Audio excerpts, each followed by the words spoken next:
Hello friends, welcome to teaching Kishan YouTube channel. આપણે કંઈક general science સામાન્ય વિજ્ઞાનની શરૂઆત કરી દીધી હતી।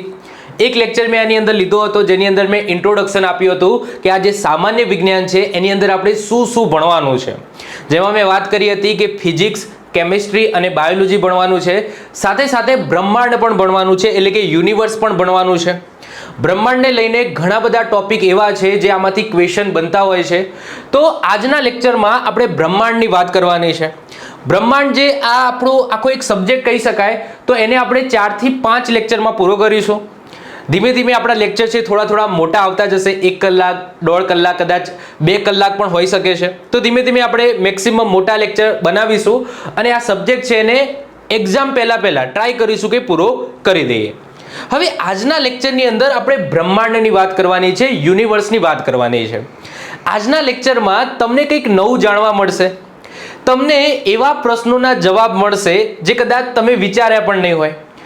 આપણી દુનિયા છે ને એ 3 દુનિયાઓ છે। એક તો આપણે જે જીવીએ છીએ એટલે કે પૃથ્વી છે, એના સિવાય અવકાશમાં પણ એક દુનિયા છે અને પાણીની અંદર પણ એક દુનિયા છે। આપણે શું જાણીએ છીએ તો આપણી દુનિયા છે એને જ ખાલી જાણીએ છીએ। અવકાશની અંદર શું થઈ રહ્યું છે એમાં હજુ સુધી આપણે એટલું બધું નથી જાણતા। ઇવન દરિયાની અંદર જે આપણે ટચ કરી શકીએ છીએ, દરિયાની અંદર કદાચ જઈ પણ શકીએ છીએ, પણ દરિયાની અંદર એટલી મોટી દુનિયા છે કે હજુ સુધી અમુક એવી કે કોયડા છે જે હજુ સોલ્વ નથી થયા, હજુ એવી ગ્રંથિઓ છે જે હજુ આપણે સોલ્વ નથી કરી શક્યા। એ જ રીતના અવકાશની અંદર પણ એવી ઘણી બધી ગ્રંથિઓ છે, ઘણા બધા એવા કોયડા છે જેથી પઝલ છે જે આપણે હજી સોલ્વ નથી કરી શક્યા। આજના લેક્ચરમાં હું તમને એ જ દુનિયા વિશે વાત કરવાનો છું, બ્રહ્માંડની વાત કરવાનો છું। હવે જે બ્રહ્માંડ તમે ભણી રહ્યા છો, બીજા સર જોડે ભણતા હશો અથવા તો કદાચ તમે વાંચ્યું હશે, એ બ્રહ્માંડને આપણે નથી ભણવાનું। મતલબ કે એની અંદરની અમુક વસ્તુઓ જે ભણીશું, પણ એના સિવાય હું એક બીજી દુનિયામાં પણ હું તમને લઈ જઈશ કે એકચ્યુઅલી આ એક દુનિયા છે જેના ઉપર એ આખી ટીમ છે એ કામ કરી રહી છે, જેમ કે ઈસરો છે, નાસા છે, જે બ્રહ્માંડ ઉપર કામ કરી રહી છે અને એ અત્યાર સુધી કેટલી ટેકનોલોજી વિકસિત કરી ચૂક્યા છે, સાથે સાથે આ અવકાશને એ કેટલું ખંગોળી શક્યા છે। આમ તો જોવા જઈએ તો અવકાશ છે એ કોને બનાવી કોઈને નથી ખબર, બ્રહ્માંડની ઉત્પત્તિ કઈ રીતના થઈ કોઈને નથી ખબર, આપણો જન્મ કઈ રીતના થયો, આપણે પૃથ્વી ઉપર કઈ રીતના આવ્યા નથી ખબર। આને સાયન્સની ભાષામાં કહીએ તો આને મેટાફિઝિક્સ કહેવામાં આવે છે। મતલબ કે જેનો જવાબ આપણા પાસે નથી તો એ બધી વસ્તુ મેટાફિઝિક્સની અંદર આવે, પણ આપણે ફિલોસોફીમાં નથી જવાનું, આપણે સાયન્સ, જનરલ સાયન્સ ભણવાનું છે। પરંતુ આજના લેક્ચરમાં અમુક એવા હું તથ્યો કહીશ, અમુક એવી બાબતો કહીશ કે આપણે આ જે બ્રહ્માંડ છે આ બ્રહ્માંડને શોધખોળ કરવાની શરૂઆત ક્યાંથી કરી અને આપણે અત્યાર સુધી ક્યાં સુધી આપણે પહોંચી શક્યા છે, ક્યાં સુધી આપણે સંશોધન કરી ચૂક્યા છે, બ્રહ્માંડ કેટલું મોટું છે, બ્રહ્માંડની અંદર શું થઈ રહ્યું છે, આ બધી વસ્તુ આજના લેક્ચરની અંદર ડિસ્કશન કરવાની છે। તો ખુરશીની પેટી બાંધી લો, આજે હું તમને એક સરસ મજાની દુનિયામાં લઈ જવાનો છું અને એ દુનિયામાં આપણે નીચેથી એટલે કે સંશોધન કરીશું, છેક બીજ લેવલથી સંશોધન કરીશું અને અત્યારે આપણે ક્યાં સુધી પહોંચ્યા છે એ બધી વસ્તુ આજના લેક્ચરની અંદર ડિસ્કશન કરવાની છે। તો શરૂઆત કરીએ છીએ બ્રહ્માંડની, યુનિવર્સની। તો સૌથી પહેલા ઓકે, બ્રહ્માંડ તમે અહીંયા દેખાઈ શકો છો કે આવું કંઈક બ્રહ્માંડ છે। આ બ્રહ્માંડ ઉપર અભ્યાસ કરવો, એની પ્રકૃતિ જાણવી, એની ઉત્પત્તિ જાણવી, આનો જે અભ્યાસ કરીએ તો એને શું કહેવામાં આવે? કોસ્મોલોજી કહેવામાં આવે। કોસ્મોલોજી એટલે શું કે બ્રહ્માંડની ઉત્પત્તિ કઈ રીતના થઈ, બ્રહ્માંડ આવ્યું ક્યાંથી, બ્રહ્માંડ કોને બનાવ્યું, પૃથ્વી છે, ગ્રહો છે, તારાઓ છે, ગેલેક્સીઓ છે, આ બધું આવ્યું ક્યાંથી, આની ઉત્પત્તિ કઈ રીતના થઈ, તો એનો જે અભ્યાસ કરીએ તો એને શું કહેવામાં આવે છે? તો કોસ્મોલોજી કહેવામાં આવે છે। હવે જો સૌથી પહેલા ટોલોમીથી આપણે શરૂઆત કરીશું। અમુક એવા વૈજ્ઞાનિકો છે, એ વૈજ્ઞાનિકોએ શરૂઆતની વાત કરીએ છીએ તો આજથી તમે જુઓ કે 2000 વર્ષ પહેલાની વાત કરીએ છીએ કે 2000 વર્ષ પહેલા સૌથી પહેલા ટોલેમી નામના વ્યક્તિ હતા। એ ટોલેમી નામના વ્યક્તિએ શું કીધું જાણો? તો ટોલેમી નામના વ્યક્તિએ કીધું કે ભાઈ પૃથ્વી છે ને, આ પૃથ્વી બ્રહ્માંડનું કેન્દ્ર છે। પણ એને શું ખબર કે બ્રહ્માંડ કેટલું મોટું છે? તો 2000 વર્ષ પહેલા એને કીધું કે ભાઈ પૃથ્વી છે એ પૃથ્વી બ્રહ્માંડનું કેન્દ્ર છે, પૃથ્વીની આસપાસ સૂર્ય ફરે છે, પૃથ્વીની જ આસપાસ તારાઓ ફરે છે, પૃથ્વીની જ આસપાસ બીજા બધા ગ્રહો ફરે છે। એવું કોને કીધું? તો ટોલેમી નામના વૈજ્ઞાનિકે કીધું।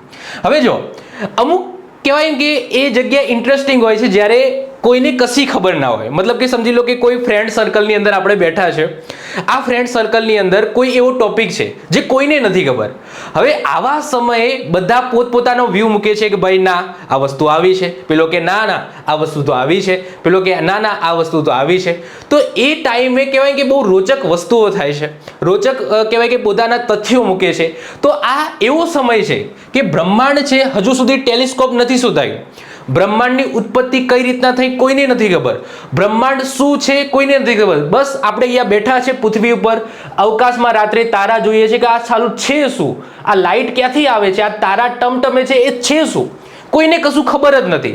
જસ્ટ આપણે પૃથ્વી ઉપર જીવી રહ્યા છે, ખાઈએ છે, પીએ છે, ઊંઘીએ છે, કામ કરીએ છીએ, એટલું ખબર છે. આ બ્રહ્માંડમાં શું ચાલી રહ્યું છે, અવકાશમાં શું ચાલી રહ્યું છે કોઈને નથી ખબર. હવે એવા સમયે કોઈ વ્યક્તિ છે એ કંઈક કહે છે કે ભાઈ પૃથ્વી છે, આ પૃથ્વી છે એ કહેવાય કે આખું બ્રહ્માંડ છે, આ બ્રહ્માંડનું કેન્દ્ર છે અને આ પૃથ્વીની આસપાસ છે એ બધા તારાઓ એની આસપાસ ફરે છે, જે સૂરજ છે એ સૂરજ પણ આની આસપાસ ફરે છે. હવે આને સાબિત કરવા માટે, મતલબ કે આને ખોટો પાડવા માટેનો કોઈ રસ્તો હતો નહીં. હવે કોણ ખોટું પાડે? કારણ કે સમજી લો કે ટોલોમી નામના વૈજ્ઞાનિકે આવું કીધું, ખગોળશાસ્ત્રી છે એને કીધું, તો આને ખોટો પાડવા માટે કંઈક તો કંઈક જોઈએ ને, કે કંઈક પુરાવા જોઈએ કે કંઈ પણ વસ્તુ જોઈએ. તો જો 2000 વર્ષ પહેલા આ વ્યક્તિ ટોલોમી નામના વ્યક્તિએ આ કીધું. એના પછી આજથી 500 વર્ષ પહેલાની વાત કરીએ તો એના પછી એક બીજા ખગોળશાસ્ત્રી આવ્યા, નિકોલસ કોપરનિકસ. તો આ નિકોલસ કોપરનિક્સે કીધું કે ભાઈ ના ના ના, પેલું જે ટોલોમીએ કીધું હતું કે ભાઈ પૃથ્વી કેન્દ્રમાં છે અને એની આસપાસ બધી ગ્રહો છે, તારાઓ છે, સૂર્ય છે એ ફરે છે, તો એવું નથી. બ્રહ્માંડ છે એ બ્રહ્માંડની સેન્ટરમાં તો કોણ છે? તો ભાઈ સૂર્ય છે. બ્રહ્માંડની સેન્ટરમાં તો સૂર્ય છે અને એ સૂર્યની આસપાસ ગ્રહો ફરે છે, એ જ સૂર્યની આસપાસ પૃથ્વી પણ ફરે છે. તો આને શું કહેવાય? ભૂકેન્દ્રીયવાદ હતો, એનું કહેવાય કે એનો સામનો કર્યો. જો અહીંયા આ જે ટોલોમી નામના વૈજ્ઞાનિકે જે કીધું હતું એને ભૂકેન્દ્રીયવાદ કહેવામાં આવે છે. કેમ ભૂકેન્દ્રીયવાદ? ભૂનો મતલબ શું થાય? પૃથ્વી થાય. આનું એક બીજું પણ નામ છે પૃથ્વી કેન્દ્રીયવાદ. પૃથ્વી કેન્દ્રીયવાદ. તો આને પૃથ્વી કેન્દ્રીયવાદ અથવા તો ભૂકેન્દ્રીયવાદનો શું આપ્યો હતો? સિદ્ધાંત આપ્યો હતો. ભૂકેન્દ્રીય એટલે શું? કે પૃથ્વી જે સેન્ટરમાં હોય એ વાદ પાછળ લગાવી દો તો એ થઈ જાય. મતલબ કે આને પૃથ્વીવાદ, પૃથ્વીને સેન્ટરમાં લીધી હતી એટલે કે ભૂકેન્દ્રીયવાદ એટલે કે પૃથ્વી કેન્દ્રીયવાદનો સિદ્ધાંત આપ્યો હતો. એના પછી નિકોલસ કોપરનિક્સ આવ્યા અને નિકોલસ કોપરનિક્સે શું કીધું કે ભાઈ સેન્ટરમાં તો સૂર્ય છે અને એ સૂર્યની આસપાસ બધા ગ્રહો ફરે છે, એ જ સૂર્યની આસપાસ આપણી પૃથ્વી પણ ફરે છે. એવું કોને કીધું? નિકોલસ કોપરનિક્સે કીધું. ક્યારે કીધું? તો આજથી 500 વર્ષ પહેલા કીધું. તો આજથી 2000 વર્ષ પહેલા ટોલોમીએ કીધું હતું, તો ત્યાંથી લઈને 500 વર્ષ સુધી તો ટોલોમીનો જે સિદ્ધાંત છે એ જ ચાલતો હતો. એના પછી આ વૈજ્ઞાનિક આવ્યા. હવે એમને શું કીધું? જો ધ્યાનથી સમજો કે ગ્રહો અને પૃથ્વી સૂર્યની આસપાસ ગતિ કરે છે, જ્યારે ચંદ્ર પૃથ્વીની ફરતે ફરે છે. તો આ વસ્તુ સાચું છે, અત્યાર સુધી તો સાચું જ છે. અત્યારે તમે એવું જ માનો છો ને કે ભાઈ હા સૂર્ય છે એ સેન્ટરમાં છે બ્રહ્માંડમાં અને એની આસપાસ ગ્રહો છે એ પરિક્રમણ કરે છે. આવું આને કીધું. સૂર્ય બ્રહ્માંડના કેન્દ્ર છે એટલા માટે આને સૂર્ય કેન્દ્રીયવાદ કહેવામાં આવે છે. અને જે ગેલિલિયો આગળ થયા ખગોળશાસ્ત્રી, એમને પણ આ જે નિકોલસ કોપરનિક્સે જે વાત મૂકી છે એનું શું કર્યું? સમર્થન કર્યું. તો અત્યાર સુધી આપણે બે ખગોળશાસ્ત્રીને ભણી ગયા. તો એક ટોલોમી છે, ટોલોમી તો એમ કહેતો હતો કે ભાઈ પૃથ્વી છે એ સેન્ટરમાં છે, તો એની વસ્તુ તો ખોટી છે. એના પછી નિકોલસ કોપરનિક્સ આવ્યો અને નિકોલસ કોપરનિક્સે આ બાબત જણાવી. પણ આની અંદર પણ બધી બાબતો સાચી નથી. હા, અમુક બાબતો સાચી છે, એને જે કીધું એ સાચું છે, પરંતુ પરિક્રમણ કઈ રીતના થાય છે, આમાં જે ગ્રહો છે એ ગ્રહોની ગતિ કઈ રીતના હોય છે, વધારે ગતિ હોય છે, ઓછી ગતિ હોય છે, કઈ રીતના ભ્રમણ કરે છે, કેમ ભ્રમણ કરે છે, કઈ કક્ષામાં ભ્રમણ કરે છે, આ બધી વસ્તુ આ નિકોલસ કોપરનિક્સે એના સિદ્ધાંતમાં એવું કોઈ બાબતની વાત કરી હતી નહીં. પણ એને જે બે વસ્તુ કીધી હતી કે ભાઈ સૂર્ય છે એ સેન્ટરમાં છે, બધા ગ્રહો છે એની આસપાસ ફરે છે અને જે ચંદ્ર છે એ ચંદ્ર છે એ પૃથ્વીની આસપાસ ફરે છે. ક્લિયર? ચલો, એના પછી એક સરસ મજાના વૈજ્ઞાનિક આવ્યા હતા કેપ્લર. કેપ્લર આવ્યા, એને બધી જ વસ્તુ છે ને ખંગોળી અને એને બહુ જ જે પરફેક્ટ વસ્તુ હતી એનો ખ્યાલ આપ્યો. જો કેપ્લરે શું કીધું? તો કેપ્લર છે ને એ 16મી સદીમાં આવ્યા હતા. કેપ્લર નામના ખગોળશાસ્ત્રી ગ્રહનો ભ્રમણ કક્ષાના 3 નિયમો આપ્યા. કેપ્લરે 3 નિયમો આપ્યા અને 3 નિયમો જબરજસ્ત હતા. જો ઘણા બધા ખગોળશાસ્ત્રી થઈ ગયા, ઘણા બધા ખગોળશાસ્ત્રીએ પોતાના ઘણી બધી વાતો પણ કીધી હતી, પણ અમુક એવી બાબતો હતી કે જે મેચ થતી જ નથી, તો એને ભણવાનો કોઈ મતલબ નથી, એ તમારી ચોપડીની અંદર પણ નહીં લખેલા હોય. તો ઘણા બધા એવા ખગોળશાસ્ત્રી હતા જેનો ભણવાનો કોઈ મતલબ નથી. આપણે જે ખગોળશાસ્ત્રી ભણીશું એ વેરી ઇમ્પોર્ટન્ટ ભણીશું જેને કંઈક કીધું હોય અને એ ક્યાંક ને ક્યાંક થોડું મેચ થતું હોય બ્રહ્માંડ સાથે. જેમ કે કેપ્લરે શું કીધું કે ભાઈ ભ્રમણ કક્ષા છે કે ભાઈ સોલર તો છે, જે આગળ નિકોલસ કોપરનિકસે કીધું હતું કે ભાઈ સૂર્ય છે, સૂર્યની આસપાસ બધા ગ્રહો છે એ પરિભ્રમણ કરે છે, પૃથ્વી પણ એની આસપાસ શું કરે છે? પરિભ્રમણ કરે છે.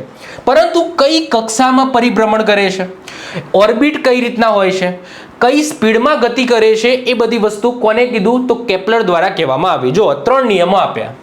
સૌથી પહેલા એમને કીધું કે દરેક ગ્રહની કક્ષા લંબ વર્તુળાકાર છે, એટલે કે ગોળ નથી. એટલે કે અહીંયા સૂરજ છે તો એની આસપાસ આ પૃથ્વી આ રીતના ફરે છે, તો આ રીતના નથી ફરતી. કઈ રીતના ફરે છે? આ રીતના ફરે છે, આ રીતના. એટલે કે લંબ વર્તુળાકાર ફરે છે. તો પહેલી વસ્તુ તો એમને આ કીધી. અને સૂર્ય આ કક્ષાની શેમાં છે? કેન્દ્રની અંદર છે. સૂર્ય અને ગ્રહને જોડતી રેખા સરખા સમયમાં સરખું અંતર કાપે છે. હવે આ જબરી રોચક વસ્તુ કીધી, ધ્યાનથી સમજજો કે સૂર્ય અને ગ્રહ છે એને જોડતી રેખા છે એ સરખા સમયમાં સરખું અંતર કાપે છે. એટલે શું? જો ધ્યાનથી સમજો કે અહીંયા આપણી પૃથ્વી છે, આ પૃથ્વી સમજી લો કે અહીંયા એ છે અને અહીંયા બિંદુ બી છે, અહીંયા બિંદુ સમજી લો સી છે અને અહીંયા બિંદુ સમજી લો ડી છે. તો પૃથ્વી જ્યારે એ થી લઈને બી બિંદુ અથવા તો બી થી લઈને એ બિંદુ સુધી જશે અને એનો અને આ જે સૂરજ છે એના વચ્ચેનો જે આ એરિયા બનશે, આ એરિયા અને સૂરજની જ્યારે એ નજીક આવશે ત્યારે સી અને ડી વચ્ચે જેટલું અંતર કાપશે, ઓકે, અને આ બંને માટે સમય છે એ સરખો લીધો હશે તો આ જે એરિયા છે એ પણ સરખું થશે. ખબર પડી? જો સમજાવો શું કહે છે. જો કે આ પૃથ્વી છે કે કોઈ પણ ગ્રહ છે, એ ગ્રહ છે એ અમુક ચોક્કસ સમય લે છે આ સૂરજની આસપાસ ગતિ કરવા માટે. તો એ ચોક્કસ સમયમાં કોઈ પણ તમે 2 બિંદુ પકડી લો, સમય સરખો લેવાનો, કોઈ પણ 2 બિંદુ પકડી લો તો એનો જે એરિયા હશે સૂરજ અને એ ગ્રહના અંતર વચ્ચેનો જે એરિયા બન્યો હશે એ કેવો હશે? સરખો હશે. હવે તમારા માઇન્ડની અંદર ક્વેશ્ચન થાય કે સાહેબ આવું તો કઈ રીતના પોસિબલ હોય? તો આવું પોસિબલ છે. કેમ? ગુરુત્વાકર્ષણના લીધે. જ્યારે પણ જે ગ્રહ છે કે પૃથ્વી છે, જ્યારે એ સૂરજની નજીક આવશે ને, જેમ જેમ સૂરજની નજીક આવતો જશે એમ એમ એની ગતિ છે એ વધતી જશે. ગતિ કેવી થશે? વધતી જશે. અને એ જેમ જેમ સૂરજની દૂર જશે, સમજી લો કે અહીંયા સૂરજથી આવ્યો, અહીંયાથી જેમ જેમ દૂર જશે એમ એમ ગતિ છે એ ઓછી થતી જશે. ગતિ કેવી થશે? ઓછી થતી જશે. એટલે કે સમજી લો કે આની ગતિ વધારે હતી એટલે એને જે અંતર છે જો તમે જો તો વધારે કાપ્યું, કારણ કે સૂરજની નજીક હતો એટલે કે એને અંતર છે એ વધારે કાપ્યું. અને જ્યારે સૂરજની દૂર થયો, 1 મહિનાની અંદર સૂરજની નજીકમાં આટલું અંતર કાપ્યું, તો 1 જ મહિનાની અંદર 1 મંથની અંદર જ જ્યારે એ સૂરજથી દૂર હતો ત્યારે એને આટલું જ અંતર કાપ્યું.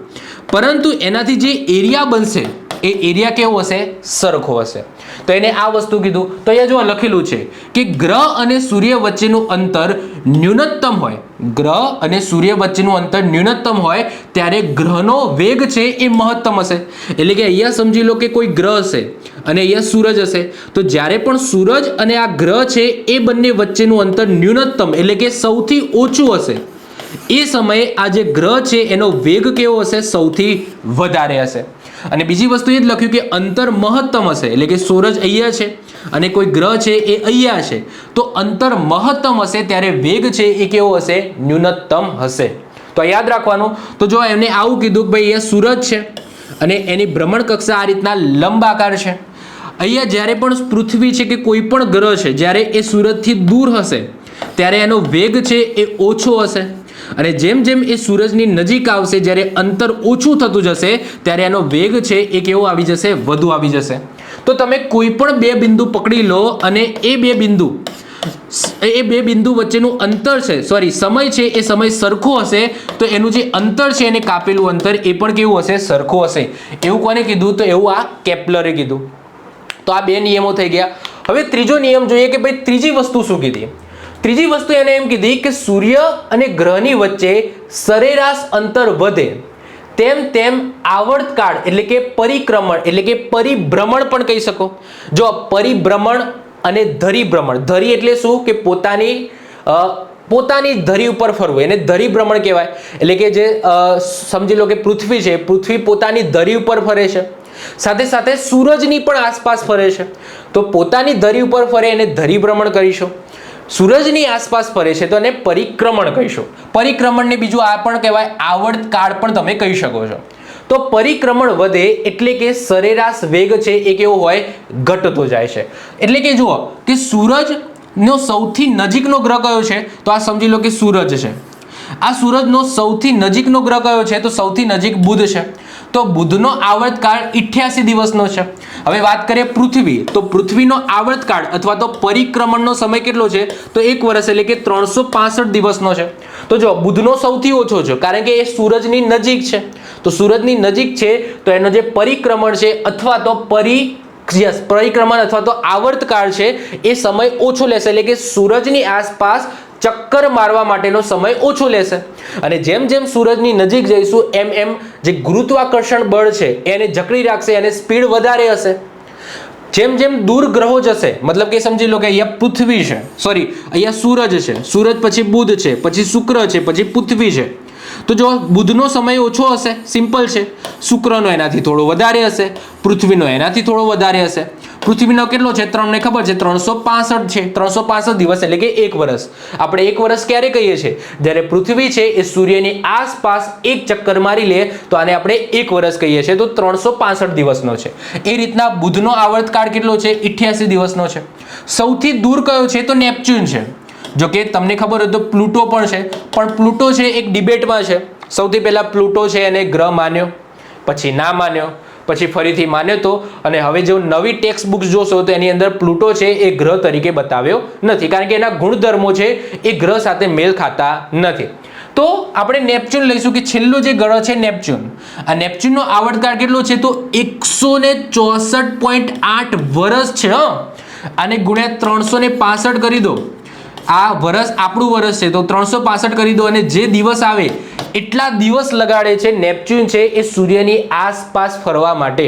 ઓકે, તો આ ટૂંકમાં ત્રીજો નિયમ એ કહે છે કેપ્લર કે જેમ જેમ તમે સૂરજની દૂર જતા જશો એમ એમ એનો આવર્તકાળ છે એટલે કે પરિક્રમણને જે ટાઈમ છે એ કેવું જશે, વધતો જશે. આ તો સિમ્પલ વસ્તુ છે, ખ્યાલ આવ્યો.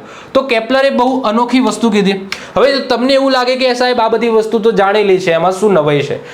તમને અત્યારે ખબર છે, જ્યારે કેપ્લરે આ બધી વસ્તુ કીધી ત્યારે બધાને કેવી નવાઈ લાગી હશે. હવે કાલ ઉઠીને તમને કોઈ કહે કે સાહેબ પૃથ્વી છે ને ચોરસ છે, આવું સમજી લો કે ટેલિસ્કોપથી જાણવા મળ્યું અથવા તો વૈજ્ઞાનિકોએ કીધું સંશોધન અંતર્ગત કે ભાઈ પૃથ્વી તો ચોરસ છે, તો તમને કેવી નવાઈ લાગે એ સમય? તો એ જ નવાઈ એ સમય બધાને લાગી હતી, કારણ કે કેપ્લરે જ્યારે આ બધી વસ્તુ કીધી ત્યારે બધાએ આ વસ્તુ પહેલી વખત સાંભળી હતી. જ્યારે તમે કોઈ વસ્તુ પહેલી વખત સાંભળો છો, કંઈક નવી વસ્તુ, ત્યારે કેવો અનુભવ થાય છે, તો એવો જ અનુભવ એ વખતે બધાને લોકોને થયો હતો. હજુ પણ આપણે સ્કૂલની અંદર જઈએ છીએ અથવા તો ઘરની અંદર જઈએ છીએ તો બધા એમ જ કહે છે કે ભાઈ જે સૂર્ય છે એ ક્યાંથી ઉગે છે, પૂર્વમાંથી ઉગે છે અને પશ્ચિમમાં આથવે છે. આ વસ્તુ સાચી છે કે ખોટી છે? તો એકદમ ખોટી છે. આપણે બાળકોને કહી દઈએ છીએ કે ભાઈ જો સૂરજ છે રોજ સવારે પૂર્વમાં ઉગે છે, પશ્ચિમમાં આથવે છે. આમ વસ્તુ જોવાથી સાચી છે પણ વૈજ્ઞાનિક રીતે સાચી નથી, કારણ કે સૂરજ ત્યાં ને ત્યાં જ છે. પૃથ્વી ફરે છે પશ્ચિમથી પૂર્વ, એટલા માટે તમને એવું દેખાય છે કે સૂરજ પૂર્વમાંથી ઉગે છે, પશ્ચિમમાં આથવે છે. તો ટેકનિકલ વસ્તુ અથવા તો વૈજ્ઞાનિક વસ્તુ એ તમે જે કહો છો એ ખોટું છે કે ભાઈ સૂરજ પૂર્વમાંથી ઉગે છે અને પશ્ચિમમાં આથવે છે. ઓકે, તો વૈજ્ઞાનિક રીતે તો એ વસ્તુ ખોટી છે, કારણ કે સૂરજ તો ત્યાં ને ત્યાં જ છે, પૃથ્વી ગોળ ગોળ ફરે છે. પૃથ્વી પશ્ચિમથી પૂર્વ તરફ ફરે છે, એટલા માટે તમને દેખાય છે કે ભાઈ સૂરજ છે એ સૂરજ ક્યાંથી ઉગે છે, પૂર્વમાં ઉગે છે અને પશ્ચિમમાં આથવે છે. તો એવી વસ્તુ છે. ચલો, તો કેપ્લર 3 સિદ્ધાંતો આપે. આઈ હોપ સો તમને ખ્યાલ આવી ગયા હશે. તો 3 વૈજ્ઞાનિકો આપણે ભણી ગયા. હવે જે મેઇન વસ્તુ ભણવાની છે કે અત્યારે આધુનિક ભારતની અંદર જો આ બધી વસ્તુ તો થઈ ગઈ, એ બધું કીધું. આજે 3 વૈજ્ઞાનિકો આપણે જોયા.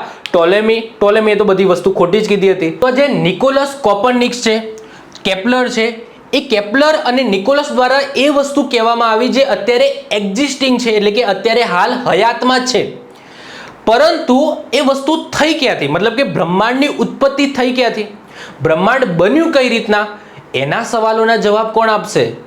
ઓકે, નિકોલસ દ્વારા અને કેપ્લર દ્વારા તો એ વસ્તુ કહેવામાં આવી જે અત્યારે છે કે ભાઈ સૂર્ય અહીંયા છે, બધા ગ્રહો એની આસપાસ ફરે છે, પરંતુ સૂરજ આવ્યો ક્યાંથી, પૃથ્વી આવી ક્યાંથી, આ બધા ગ્રહો આની આસપાસ કેમ ફરે છે, આપણી ઉત્પત્તિ કઈ રીતના થઈ.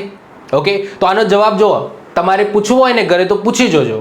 એક જ વિશ્વસનીય એક જ જવાબ મળશે કે ભગવાન દ્વારા કરવામાં આવી છે. ઓકે, બ્રહ્માંડની ઉત્પત્તિ ક્યાંથી થઈ તમે પૂછો ઘરે, દાદાને પૂછો, પપ્પાને પૂછો કે સાહેબ ક્યાં પપ્પા કે દાદા આપણી ઉત્પત્તિ ક્યાંથી થઈ, આપણે ક્યાંથી આવ્યા, તો એક જ વિશ્વસનીય જવાબ તમને મળશે જે તમને સેટિસ્ફાઈડ કરતો હોય કે આપણી ઉત્પત્તિ આ બ્રહ્માંડ છે એ કોને બનાવ્યું, ભગવાને બનાવ્યું. ઓકે, પરંતુ આપણે તો વિદ્યાર્થી છે, આપણે એનાથી સંતુષ્ટ મનાય નહીં. કારણ કે જો જે વસ્તુ તમને સેટિસ્ફાઈડ કરે છે ને એ વસ્તુ છે એ વૈજ્ઞાનિક દ્રષ્ટિએ કોઈ માયને રાખતી નથી. આપણે તો એ જાણવું છે કે એકચ્યુઅલી ક્યાંથી થઈ, વૈજ્ઞાનિક રીતે આપણે જાણવું છે. તો અત્યારે આધુનિક ભારતની અંદર એક જે થિયરી છે એ પ્રચલિત છે અને એ છે બિગ બેંગ થિયરી. ઘણા બધા વૈજ્ઞાનિકોએ ઘણી બધી સંશોધન કર્યું, ઘણા બધા ખ્યાલ પણ આપ્યા કે આ રીતના બ્રહ્માંડનું સર્જન થયું હશે. પણ આગળ જતા જેમ જેમ સંશોધનો થયા, જેમ જેમ ટેલિસ્કોપ આપણે અવકાશની અંદર મોકલ્યા, એમ એ જે વૈજ્ઞાનિકો છે એ વૈજ્ઞાનિકોના જે ખ્યાલ છે, થિયરી છે એ બધી ખોટી પડતી ગઈ. પરંતુ અત્યારે આધુનિક ભારતમાં એક વૈજ્ઞાનિકની જે થિયરી છે એ અત્યારે સાચી પડતી દેખાય છે અને એના ઉપર સંશોધન ચાલે છે. એની થિયરી સાચી જ છે એ હજુ સુધી પ્રૂવ નથી થઈ, પરંતુ એને નકારી કાઢાય એવા પણ પ્રૂફ નથી મળ્યા.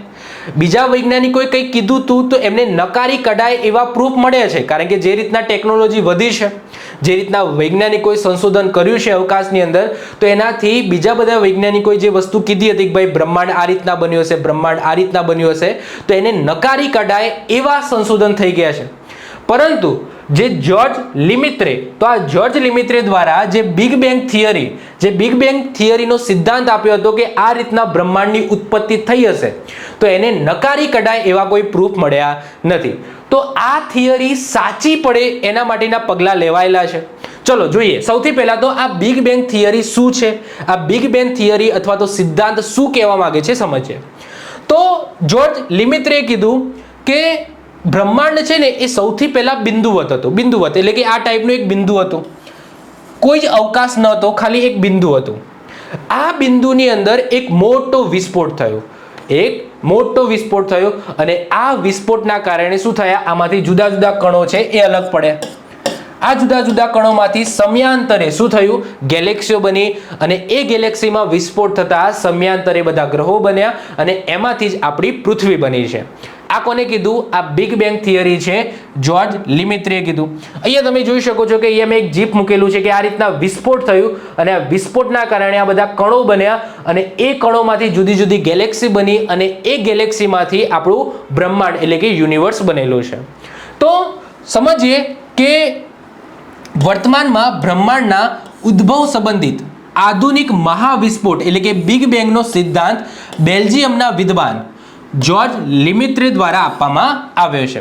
હજુ સુધી અત્યારે આના પછી કોઈ સંશોધન નથી થયું. છેલ્લે આ થિયરી પ્રચલિત છે અત્યારે આધુનિક ભારતની અંદર કે ભાઈ આ રીતના ક્યાંક બ્રહ્માંડની ઉત્પત્તિ થઈ હશે. પરંતુ આ વસ્તુ સાચું છે કે નહીં એનું પણ સંશોધન કરવું પડે ને, આપણે માની તો ના લેવાય. કારણ કે જ્યારે મનુષ્ય છે ને, મનુષ્યની ભૂખ ક્યારેય પણ મિટતી નથી. જેટલું આપો એટલું ઓછું છે. જેટલું તમે સંશોધન કરશો એનાથી પણ વધારે સંશોધન કરવાની કહેવાય કે જિજ્ઞાસા જાગશે. જેટલું આપણે સંશોધન કર્યું છે એનાથી આપણને ક્યાંય સંતુષ્ટિ થતી જ નથી. કારણ કે આપણને જે જવાબ જોઈએ છે એ જવાબ મને ખબર છે ત્યાં સુધી મળવાનો નથી. આપણો જન્મ મતલબ કે આપણી ઉત્પત્તિ કઈ રીતના થઈ, બધી થિયરીઓ છે. કોઈને નથી ખબર કે આપણે ઉત્પત્તિ ક્યાંથી થઈએ, મર્યા પછી શું થાય છે, આત્મા છે કે નહીં, કોઈને ખબર છે? નથી ખબર. આ દુનિયા છે એ ક્યાં જઈ રહી છે. તમે જન્મ લીધા પછી ધીમે ધીમે મોટા થાવ છો, મોટા થઈને મૃત્યુ પામો છો, તો આ વસ્તુ છે શું, કોને બનાવી આ દુનિયા, કોઈને નથી ખબર. આ દુનિયા જઈ ક્યાં રહી છે, આ બ્રહ્માંડ છે, આપણું પૃથ્વી છે, સૂર્ય છે, એ ક્યાં જઈ રહ્યું છે, અવકાશની અંદર ક્યાં લિમિટ છે, કોઈને નથી ખબર. અને એ વસ્તુનો જે જવાબ છે એ જવાબ જ્યાં સુધી સાયન્સ નહીં શોધે ત્યાં સુધી નવું ને નવું સંશોધન કરતા રહેવાના છે. ચલો, તો જ્યોર્જ લિમિત્રીએ આ શું કહેવાય, બિગ બેંગ થિયરીનો સિદ્ધાંત આપ્યો. હવે આ સિદ્ધાંત સાચો છે કે નહીં, ઓકે, એને પ્રૂવ કરવા માટે આપણે કેવા કેવા પગલાં લીધા એ જોઈએ. જો તો વર્ષ 1920માં Edwin Hubble, okay, Edwin Hubble નામના ખગોળશાસ્ત્રીએ જાહેર કર્યું કે બ્રહ્માંડનો વિસ્તાર થઈ રહ્યો છે. બ્રહ્માંડ એક જગ્યાએ ઊભું નથી, બ્રહ્માંડ ફેલાતું જ જાય છે, વિસ્તાર થતો જ જાય છે. તેમજ આકાશગંગા એકબીજાથી દૂર જતી જાય છે. જે આકાશગંગાઓ છે, જે આગળ આપણે ભણીશું, બીજો લેક્ચર કે ત્રીજો લેક્ચર આવશે એની અંદર આકાશગંગા, બધી ગ્રહો વિશે ભણીશું. તો એ કહેવા માંગે છે કે આકાશગંગા છે એ એકબીજાથી દૂર જતી રહેશે, જે ગેલેક્સી છે એકબીજાથી દૂર જતી રહેશે. અને આ સિદ્ધાંત અનુસાર બ્રહ્માંડની ઉત્પત્તિ આશરે, આ સિદ્ધાંત છે બિગ બેંગ થિયરીનો સિદ્ધાંત, એ અનુસાર કે આ બ્રહ્માંડની ઉત્પત્તિ આશરે 13.7 અજબ વર્ષ પૂર્વે વિશાળ અગ્નિપિંડો વચ્ચે વિસ્ફોટના કારણે થઈ. ઓકે, જે વિશાળ અગ્નિપિંડો છે એના વિસ્ફોટના કારણે થઈ. સમયાંતરે તેમાંથી આકાશગંગા અને આકાશગંગાના પુનઃ વિખંડનથી તારાઓ અને તારાના વિખંડનથી ગ્રહોનું નિર્માણ થયું. આ વસ્તુ સાચી છે કે નહીં, બિગ બેંગ થિયરી સાચી છે કે નહીં, એ સંશોધન કરવા માટે વર્ષ 1990માં લો અર્થ ઓર્બિટ, આ જે પૃથ્વી છે, આ પૃથ્વીનો જે હોય અમુક કિલોમીટર, 500 કિલોમીટર, તો આને શું કહેવાય, લો અર્થ ઓર્બિટ કહેવામાં આવે. તો લો અર્થ ઓર્બિટમાં એક ટેલિસ્કોપ સ્થાપવામાં આવ્યું જેનું નામ એડવિન હબલના નામ ઉપરથી હબલ સ્પેસ ટેલિસ્કોપ રાખવામાં આવ્યું. ઓકે, જો કે આ પણ અત્યારે રિટાયર્ડ થઈ ગયું છે, આને પણ રિપ્લેસ કરી દેવામાં આવ્યું છે, જે આગળ આપણે જોઈએ છે. તો ટૂંકમાં એડવિન હબલે એવું કીધું કે આકાશગંગા છે એ આકાશગંગા એકબીજાથી દૂર જતી જાય છે, ગેલેક્સી છે એકબીજાથી દૂર જતી જાય છે, અવકાશ છે એ અવકાશની અંદર સતત આપણે ગતિ કરીએ છીએ, આપણી પૃથ્વી છે, સૌરમંડળ છે એ સતત અવકાશમાં ગતિ કરી રહ્યું છે. આ બધી વસ્તુ કોને કીધી, એડવિન હબલ. અને આ જ એડવિન હબલના નામ ઉપર આપણે એક ટેલિસ્કોપ બનાવ્યું, હબલ સ્પેસ ટેલિસ્કોપ. આ હબલ સ્પેસ ટેલિસ્કોપને ક્યાં મોકલવામાં આવ્યું, તો સ્પેસની અંદર મોકલવામાં આવ્યું. આ તમે જોઈ શકો છો, આ શું છે, હબલ સ્પેસ ટેલિસ્કોપ છે, જે ક્યાં છે, અવકાશમાં છે, હજુ છે, અત્યારે હાલ છે, પરંતુ આ રિટાયર્ડ થઈ જશે 2030માં. અને આના રિપ્લેસ માટે, આનું સક્સેસર આપણે એક નવું છે, એક બીજું ટેલિસ્કોપ મોકલી દીધું છે, એની પણ વાત આપણે કરીએ છીએ. ઓકે, હવે તમારા માઇન્ડની અંદર ક્વેશ્ચન થાય કે આ ટેલિસ્કોપ શું સાબિત કરી શકશે, મતલબ કે બિગ બેંગ થિયરી એટલે કે બ્રહ્માંડની ઉત્પત્તિ ક્યાંથી થઈ, વર્ષો વીતી ગયા. આગળ આપણે જોયું કે ઉત્પત્તિ છે એ 13.7 અજબ વર્ષ પહેલા થઈ ગઈ છે. તો હવે ટેલિસ્કોપ મોકલીને શું સાબિત થાય કે આપણે 13.7 અજબ વર્ષ પહેલા, મતલબ કે શું થયું હતું. અત્યારે આપણે તો ટેલિસ્કોપ મોકલ્યું ને, આનાથી ફાયદો શું થાય. અને સાહેબ ટેલિસ્કોપ સ્પેસમાં શું કરવા મોકલીએ, પૃથ્વી ઉપરથી પણ જોઈ શકાય ને, ટેલિસ્કોપ તો આવે છે ને પૃથ્વી ઉપરથી પણ ગ્રહોને આપણે અભ્યાસ કરવા માટે, તો સાહેબ સ્પેસમાં શું કરવા મોકલ્યું. તો સૌથી પહેલા એનો જવાબ લઈ લો કે સ્પેસમાં આપણે એ ટેલિસ્કોપને કેમ મોકલ્યું. જો હવે અવકાશની અંદર જે બધી વસ્તુઓ થાય છે, જે ઘટનાઓ થાય છે, જેમ કે કોઈ તારાઓ છે એ બે તારાઓ અડખ્યા, કોઈ તારો છે એની અંદર વિસ્ફોટ થયો, તો આ બધી વસ્તુ આપણે પૃથ્વી ઉપરથી નથી જોઈ શકતા, ટેલિસ્કોપથી પણ નથી જોઈ શકતા. કેમ, આપણું વાતાવરણ, તો પૃથ્વીનું વાતાવરણ છે એ પૃથ્વીનું વાતાવરણ રોકી દે છે.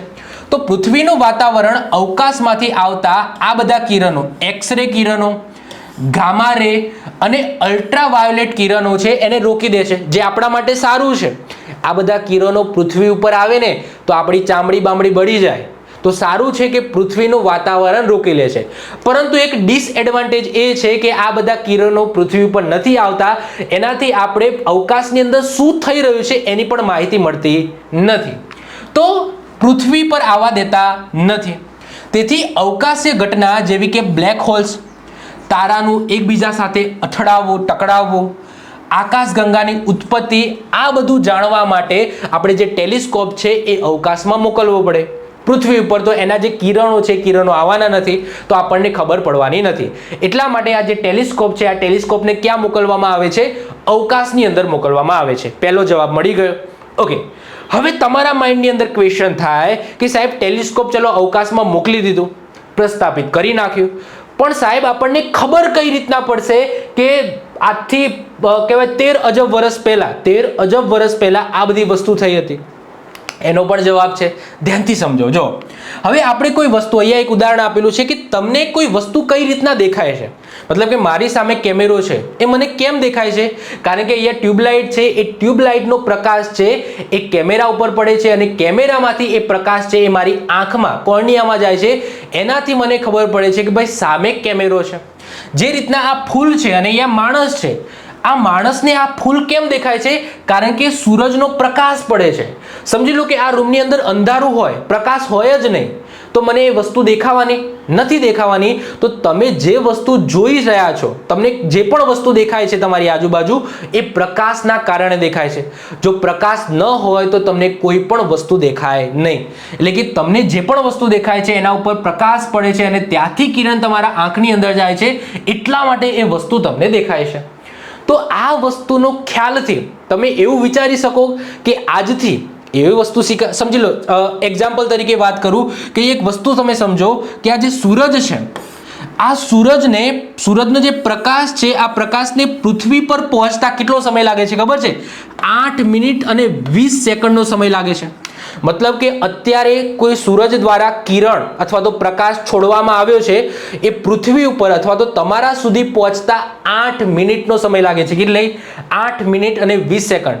એટલે કે તમે રાત્રે અવકાશની અંદર, અવકાશમાં તમે કોઈ તારાને ટમટમતો જોવો છો, એનો મતલબ શું? કે તારો ત્યારે જ ટમક્યો? ના, એ તારો તો 8 મિનિટ પહેલા ટમટમી ગયો છે. એ તમને 8 મિનિટ પછી દેખાય છે કે એ તારો ટમટમ્યો. તો પ્રકાશ છે, એ પ્રકાશને પણ એવું નથી કે એક્ઝેક્ટ જે ટાઈમે જે વસ્તુ બને છે એ જ વસ્તુ તમને દેખાય છે. ના, પ્રકાશને પણ ગતિ કરવા માટે સમયની જરૂર હોય. તો જે સોલર છે, જે સૂરજ છે, એ કોઈક પ્રકાશ અથવા તો કોઈ ગરમી છોડે છે, તો એ તમને ક્યારે અનુભવ થાય છે? તમને 8 મિનિટ 20 સેકન્ડ પછી અનુભવ થાય છે કે ભાઈ હા, ગરમી લાગી. અને જ્યારે એ ગરમી તો સૂરજે 8 મિનિટ પહેલા છોડી દીધી હતી. તો એ જ વસ્તુ, એ જ સિદ્ધાંત છે, એ સિદ્ધાંતનો તમે ખ્યાલ જોવો કે આજથી સમજી લો કે 13.7 અજબ વર્ષ પહેલા આપણું જે ઉત્પત્તિ થઈ હશે અને એ ઉત્પત્તિના સમયે જે કિરણો, જે પ્રકાશ બહાર આવ્યા હશે, એ હજુ પણ ક્યાંક અવકાશની અંદર ફરતા હશે. હજુ પણ ક્યાંક અવકાશની અંદર ફરતા હશે. તો એ ટેલિસ્કોપ શું કરશે? એ ટેલિસ્કોપ એ પોતાની ટેલિસ્કોપની શક્તિ, જે સેન્સર છે, એ સેન્સરની શક્તિથી એ શું કરશે? એ પ્રકાશ છે એને શોધવાનો ટ્રાય કરશે, જે 13.7 અજબ વર્ષ પહેલા છોડવામાં આવ્યો છે અથવા તો છોડ્યો છે. જે ઉત્પત્તિ થઈ એ વખતે પ્રકાશ છૂટ્યો છે. તો એ કેચઅપ કરી લઈએ તો એનાથી આપણને આઈડિયા આવી જાય કે ભાઈ હા, એ વસ્તુ બની હતી. નથી ખબર પડી? ધ્યાનથી સમજો. જો હવે માની લો કે આ આંખ છે ને, આની જગ્યાએ હું ટેલિસ્કોપ મૂકી દઉં છું. આંખની જગ્યાએ હું ટેલિસ્કોપ મૂકી દઉં છું. હવે સૂરજ દ્વારા કોઈ ગરમી અથવા તો કોઈ કિરણ છૂટ્યું, આટલે પહોંચ્યું.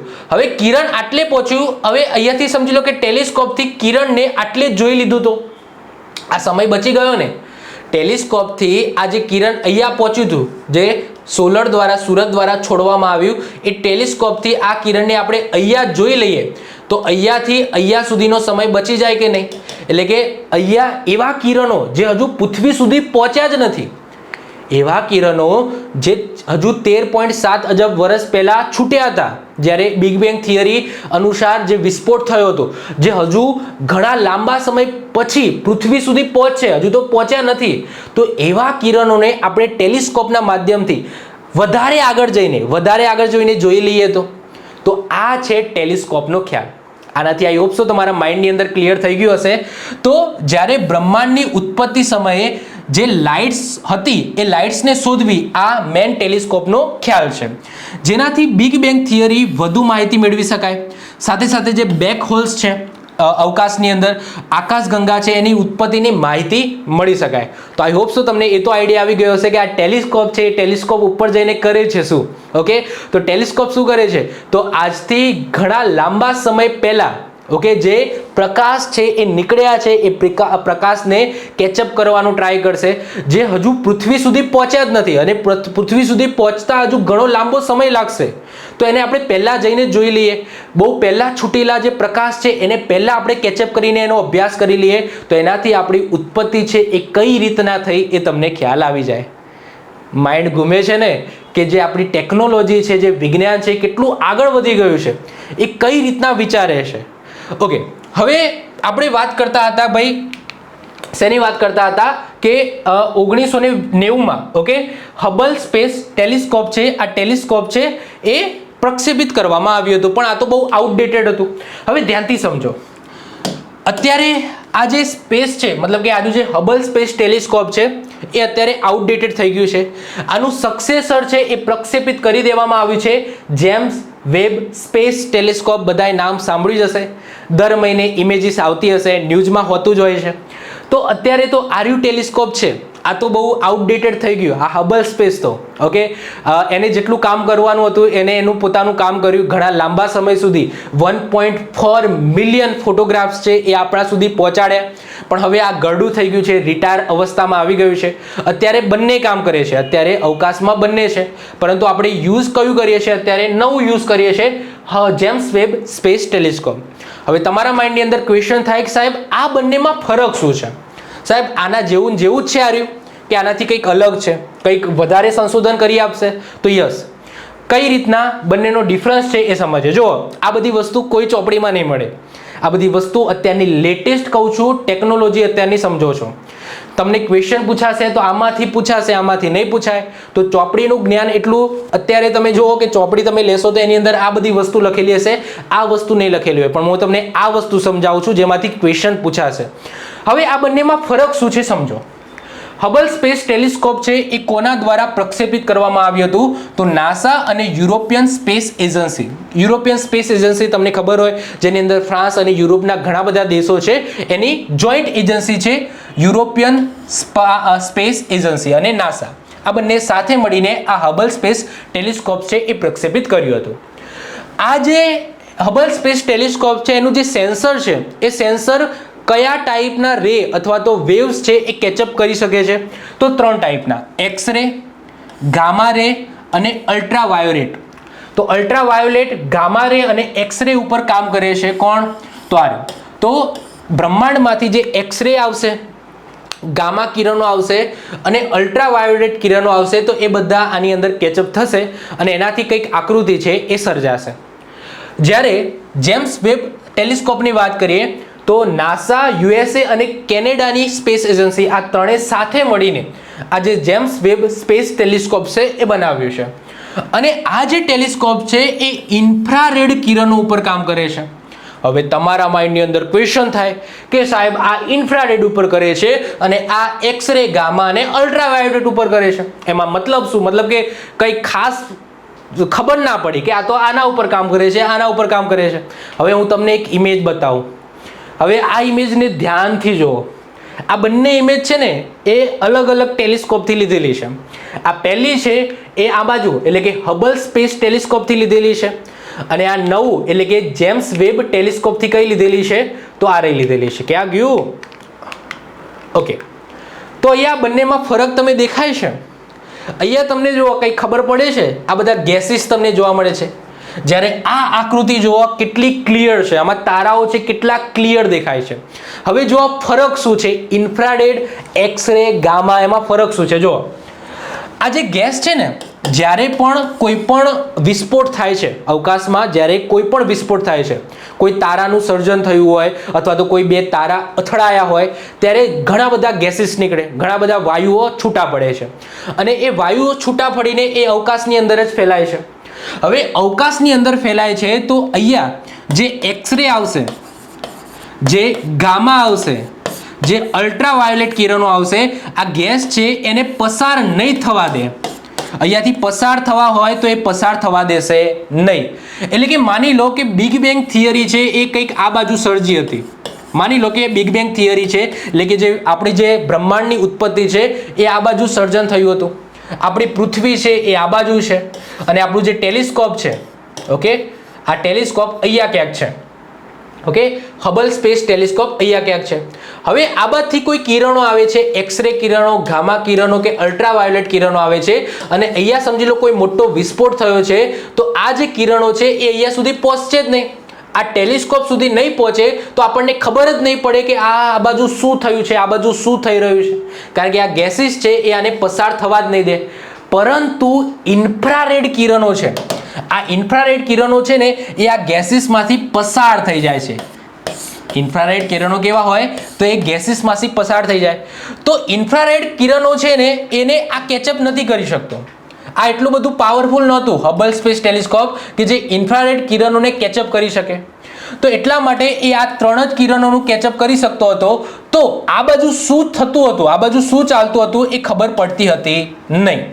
પરંતુ હવે જે જેમ્સ વેબ ટેલિસ્કોપ જે લેટેસ્ટ આવી ગયું છે એ ઇન્ફ્રારેડ કિરણોને પણ કેચઅપ કરે છે, જેનાથી અહીંયાથી જે ઇન્ફ્રારેડ કિરણો જે ગેસીસમાંથી પણ પસાર થાય છે એ અહીંયા રહીને કેચઅપ કરી દેશે.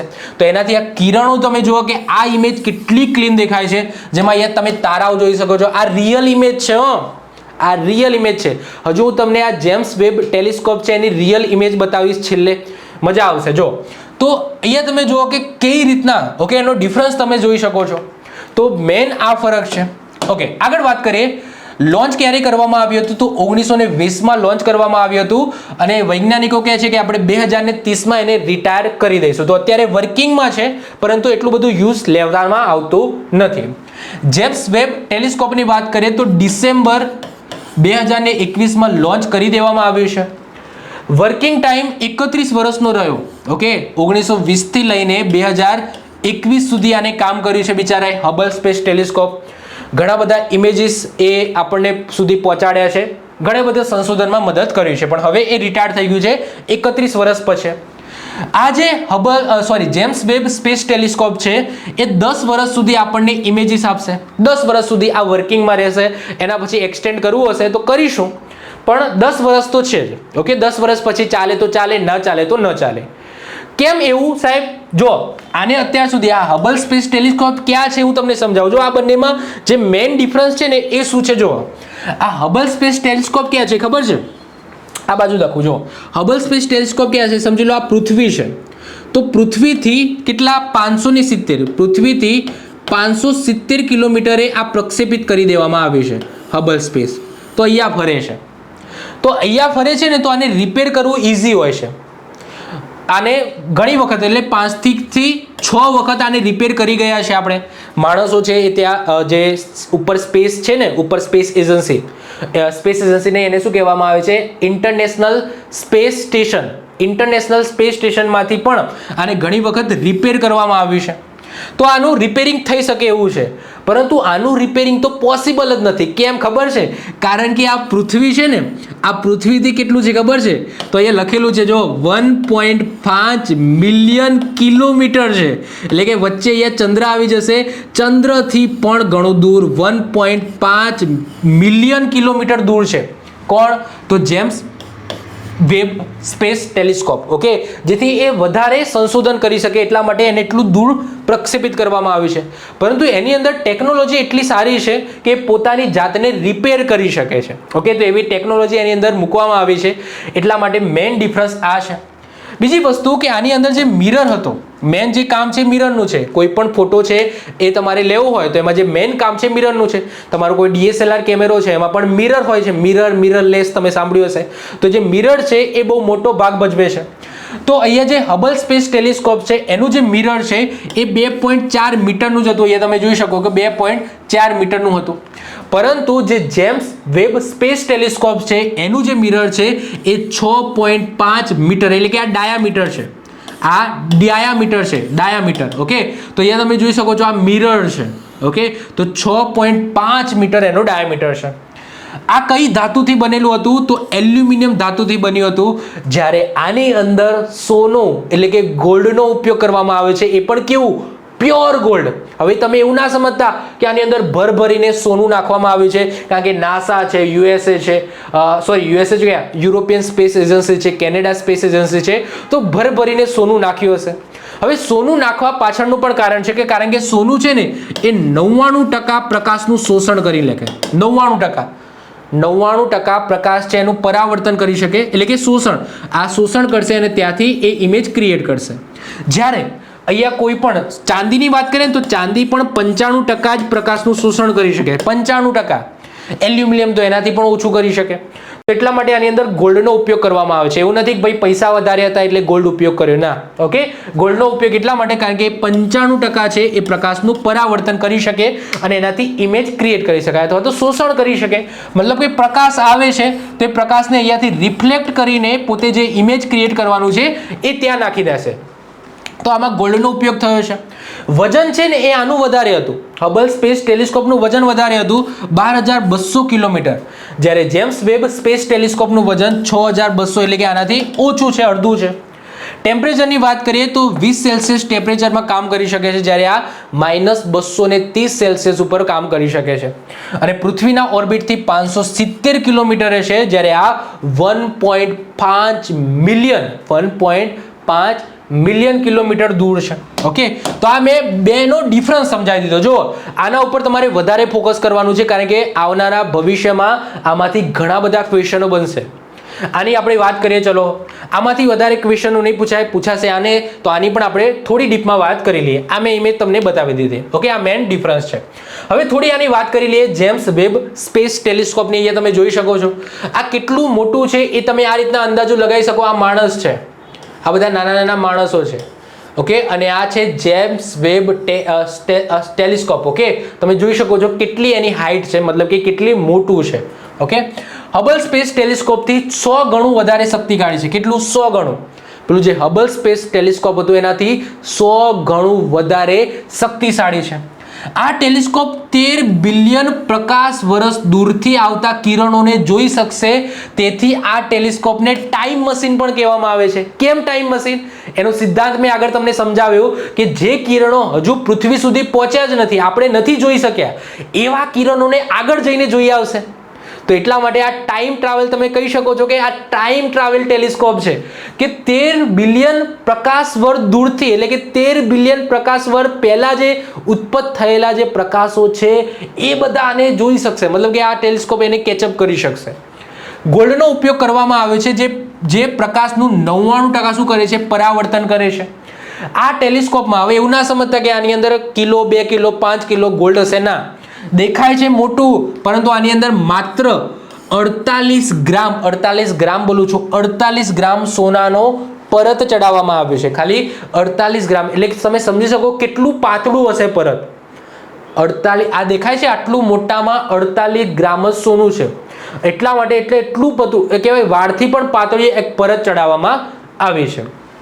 આ ટેલિસ્કોપ ઇન્ફ્રારેડ કિરણ પર કામ કરે છે, જેથી તેનું તાપમાન ઓછું રાખવા તેને 1.5 મિલિયન કિલોમીટર દૂર સ્થાપિત કરવામાં આવ્યું છે.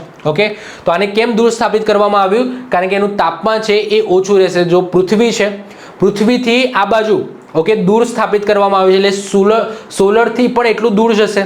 સોલરથી એટલું દૂર જશે એના માટે. ઓકે, એટલે કે એનું જે તાપમાન છે એ ઠંડુ રહેશે. કારણ કે અહીંયા તમે જો સૂરજનો પ્રકાશ પડશે ને, સૂરજનો પ્રકાશ પડશે તો ઇમેજ છે ને બરાબર નહીં આવે, એકદમ વ્હાઇટ આવી જશે. કહેવાય ને આપણે બ્રાઇટનેસ વધારીએ છીએ ને, તો સૂરજનો પ્રકાશ જો એ જગ્યાએ પડશે ટેલિસ્કોપ ઉપર તો જે ઇમેજ છે એ સરખી નહીં આવે. ઇન્ફ્રારેડ કિરણો સરખા કામ નહીં કરે, કારણ કે ઇન્ફ્રારેડ કિરણોને કામ કરવા માટે બહુ ઓછું તાપમાન જોઈએ અને વ્હાઇટ કહેવાય કે જે ઇમેજ છે એ વ્હાઇટ ના થઈ જાય. એટલા માટે એને 1.5 મિલિયન કિલોમીટર દૂર રાખ્યું છે. અને એના સિવાય એક બીજી સુરક્ષા પણ કરવામાં આવી છે કે આ ટેલિસ્કોપને સૂરજના કિરણથી બચાવવા માટે 5 મોટા સનસીટ લગાવવામાં આવે છે, જે તમે અહીંયા જોઈ શકો છો. અહીંયા નથી દેખાતા, અહીંયા હું તમને બતાવું છું. જોવા, આ સનસીટ છે. ઓકે, અહીંયા હું તમને બતાવું છું. જોવા, આ દેખાય છે, આ જે બહાર નીકળે ને આ શું છે? સનસીટ છે. એ સનસીટ શું કરશે? તો એ સનસીટ છે એ સૂરજમાંથી જે પ્રકાશ આવે છે, જે ગરમી આવે છે, એને ગરમીને આ ટેલિસ્કોપમાં આવવા નહીં દે. હવે કઈ રીતના પ્રક્ષેપણ કરવામાં આવી એનું પણ મેં એક જીપ મૂકેલું છે, તમે જોઈ શકો. તો અહીંયા તમે જોઈ શકો છો. ઓકે, તો આ રીતના પહેલા બંધ હતું અને એ અવકાશમાં જઈને એ આખું આમ ખુલ્યું છે. તો એવું નથી કે ખુલ્લી અવસ્થામાં જ આ રીતના લઈ જવામાં આવ્યું, ના, એ રીતના આથી જ ગયું અને ત્યાં અવકાશમાં જઈને આ રીતના એ ધીમે ધીમે પછી એ ખુલ્યું. ઓકે, એના જે મિરર છે એ મિરર પણ એ રીતના પછી ખુલ્યા હતા. ક્લિયર? કોસ્ટ આ જે ટેલિસ્કોપ છે એ બનાવવા માટેનો કેટલો ખર્ચો થયો, તો આપણે શું કરવા ચિંતા કરીએ, પણ સમજી લો 75,000 કરોડ રૂપિયાનો ખર્ચો થયો છે. અને લોન્ચ ક્યારે થયું? 25 ડિસેમ્બર 2021માં લોન્ચ કરવામાં આવ્યું. અને કઈ કંપની દ્વારા લોન્ચ કરવામાં આવ્યું છે? યાદ રાખજો, નાસાએ લોન્ચ નથી કર્યું. ફ્રેન્ચ કંપની છે, ફ્રાન્સની કંપની છે એરિયન સ્પેસ. આ એરિયન સ્પેસ દ્વારા એને લોન્ચ કરવામાં આવે છે. તો આ બધી વસ્તુઓ છે એ યાદ રાખજો. હવે જો જે જેમ્સ વેબ ટેલિસ્કોપ છે એના દ્વારા અમુક ઇમેજો લેવામાં આવી છે.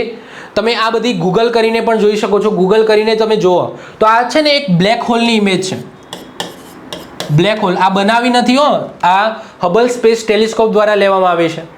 સોરી, હબલ ક્યાં, જેમ્સ વેબ ટેલિસ્કોપ દ્વારા લેવામાં આવે છે. અને આ બ્લેક હોલ છે. ઓકે, બ્લેક હોલ તમે જોઈ શકો છો. ઓકે, પછી આ તમે જુઓ ગેલેક્સી. તો આ બધી ગેલેક્સી છે. આ એક ગેલેક્સી છે આપણી નહીં, ઓકે, બીજી છે. ઓકે, આપણી ગેલેક્સીની તો વાત કરીશું, મિલ્કી વે ગેલેક્સી છે, એ આપણે આવનારા લેક્ચરોમાં જોઈશું. તો આ બધી ગેલેક્સીઓ તમને દેખાય છે? આ બધી તારા નથી, આ બધા ગેલેક્સીઓ છે. કેટલી ગેલેક્સીઓ છે આ બ્રહ્માંડની અંદર, આ ગેલેક્સીઓ છે. ઓકે, તમે સર્ચ કરજો કે James web telescope Galaxy image, એવું તમે સર્ચ કરશો તો તમને આ ઇમેજ તમને જોવા મળશે. એને તમે ઝૂમ કરીને જોજો તો તમે વિચાર કરી શકો કે કેટલું એડવાન્સમાં આ બધી વસ્તુઓ થઈ રહી છે. ઓકે, અને આ સાથે આપણો આજનો લેક્ચર અહીંયા પૂરો થાય છે. મારા દ્વારા 7 ઈ બુક બનાવવામાં આવેલી છે, જે મેં ટાઈપ કરેલી છે. જેને પણ લેવાની ઈચ્છા હોય આપણી એપ્લિકેશનમાં જઈને લઈ શકે છે. જ્યારે આ સબ્જેક્ટ પૂરો થશે ત્યારે આની પણ ઈ બુક તમને જોવા મળશે. તો આઈ હોપ સો આજના લેક્ચરની અંદર બધાને બહુ મજા આવી હશે, કંઈક નવું જાણવા મળ્યું હશે. આપણા બ્રહ્માંડની જે જર્ની છે એ કહેવાય કે શરૂઆતથી લઈને આજ દિન સુધી આપણે કેટલી પ્રોગ્રેસ કરી છે એ તમને જાણવા મળ્યું હશે. તમારું કામ એટલું છે, લેક્ચરને લાઈક કરી દો, મિત્રો સાથે શેર કરી દો. જો તમે આ ચેનલ પર નવા હો તો ચેનલને સબસ્ક્રાઇબ કરીને બાજુમાં રહેલું બેલ આઇકન દબાવી દો, જેથી કોઈ નવો વિડીયો અપલોડ કરું તેની નોટિફિકેશન તમને મળતી રહે અને તમારો કોઈ પણ વિડીયો મિસ ના થાય. તો મળીશું નેક્સ્ટ લેક્ચરમાં. Bye, all the best.